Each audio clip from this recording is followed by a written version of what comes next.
Salam dostlar, salam əziz qardaş və bacılar, necəsiz? Ümid edirəm ki, yaxşısınız və yaxud yaxşı olmağa neyinirsiniz? Çalışırsınız. Bugünkü mövzumuz yenə də nevrozdur, amma nə demək istəyirəm nevroz barəsində? Mənim əzizlərim, ümumiyyətlə psixoloqlara müraciət edəndə ən əsas psixoterapevtlərə. Çünki bu xəstəliklə psixoterapevtlər işləyir. Nə psixiatr, nə psixoloq, nə bilim, nevropatoloq, nevroloq, səhvdir bunlar.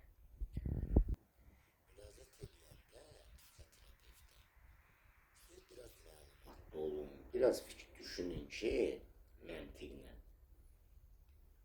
Bu mənə nə seyirli söz deyəcək görəsən və yaxud hansı seyirli dərman yazacaq ki, mən əvvəlki kimi deməyəm, mən həmişə demişəm, əvvəldə pis olub ki, gəlib nevroza çıxıb. Ümumiyyətlə, adi insanlar kimi olub. Mən də onlar kimi olmaq istəyirəm, bu arzularındasınız və bir şey başa düşmürsünüz ki, siz yenə də bunu patolojik xəstəliklə səhv salırsınız mənim əzizlərim. Bu patolojik xəstəlik deyil.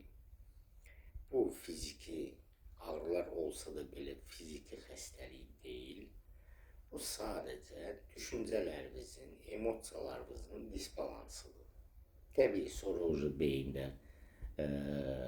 hormonal dəyişiklikləri baş verir, neyromediatorlarda disbalans olur. Neyronlarda biraz sviyaz bağlanır. Bunlar təbii. Amma bunların hamısını təbii yolla, qaydasına qoymaq mümkündür. Psixoterapevtə də müraciət edəndə siz, sən həkimsən, mən də xəstə. Düzəlt məni, əvvəlki kimi. Belə bir şey yoxdur mənim əzizlərim. Yəni, yenə də öhdəlik sizin boynunuza düşür. Çünki elə bir texnikalar var ki, protokol üzrə iminli siz üzərinizdə zeyin baxımından işləməlisiniz. Tamam mı? Mütləq işləməlisiniz ki, o xəstəlik sizdən uzaqlaşsın. Səhvlər çox edirsiniz. Səhv odur ki, bax, düşüncələr gəlir, siz ondan qaçırsınız, siz istəmirsiniz o düşüncələr gəlsin, saprotivleniya gedir, orada saprotivlyasiya edirsiniz. Yəni, gəlməsin, bu düşüncə olmasın, filan, bu yanlışdır. Anlatabildim mi? Olmaz. Beyinə nə qədər qoydun, onu birinci önə çıxardacaq. İkinci yanlışdır, bədəninizi yoxlayırsınız, buram, ürəyim, nəbzim, təzyiqim, filanım, bəsməkanım, siz o zaman, elə bil bu xəstəliyə yanacaq tökmüş kimi olursunuz. Yəni, siz ona enerji verirsiniz. Anlatabildim mi? O daha da güclü gəlir ikinci dəfə. Ona görə də bu yanlışlıqlara çox yol verirsiniz və çox bu xəstəliyi anlamırsınız.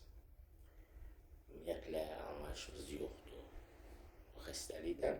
Ona görə də bu sizə ağır gəlir, bəzilərini söyürsünüz, keşki mən başqa xəstə olaydım, bu çox pis xəstəlikdir filandır, amma bundan gözəl istifadə eləmək olar. Siz eləyə bilmirsiniz. Biz onları hamısını qaydasına qoyuruq. Tamam mı? Psixoloji dəstəklə, sizə texnikalarla, ev tapşırıqlarıyla, o mütləqli olmasa mümküniyyəti yox. Tamam mı? Özünüz görəcəksiniz ki, yavaş siz neyinirsiniz? Adi insanlar kimi həyatınızda yaşayırsınız. Anlatabildim mi? Ona görə də müraciət eləyəndə, özü müraciət eləyirsiniz, 2 gün böyür müalicə gedir. 3-cü gün deyirsiniz ki, mən eləyəm, doktor. Bu bəyin baş ağrıdır, buna baş ağrı dərmanı verək yansın. Nə qədər siz bunu anlamırsınız, siz başa düşmürsünüz ki, siz illərin stresini yığıb bütün nevron sistemi pozmuşsunuz və 3 günə effekt axtarırsınız siz. Anlatabildim mi? Ona görə də illərlə bu xəstəlik sizdə davam eləyir, siz elə dözürsüz. Bilirsiniz ki, bu xəstəliyin o qədər fəsadları var. Birinci növbədə astrokondroz, ikinci növbədə şəkər xəstəliyi, üçüncü növbədə getdi kortizolun yuxarı yüksək olmasının o qədər xəstəliklərə qapı aça bilir ki, hipertoniya gəlir, çıxır. Yəni, siz onu anlamırsınız. Siz özünüzü tipə qorumaq istəyirsiniz və yaxud dözürsünüz. Amma bir hərəkət yoxdur. Çox yanlışlıqlara yol verirsiniz məmənizdə. Neysə, çox danışmaq olar, bir gün o qədər də vaxtım yoxdur, xəstələr çoxdur deyə istədim bir balaca. Mən də bu məlumatları xəstələrdən alıb sizə deyirəm. Yəni, xəstələrin gedişatına baxıram, tənbəlliyinə baxıram, səhvlərinə baxıram və deyirəm sizə. Tamam mı? Özünüzə yaxşı baxın.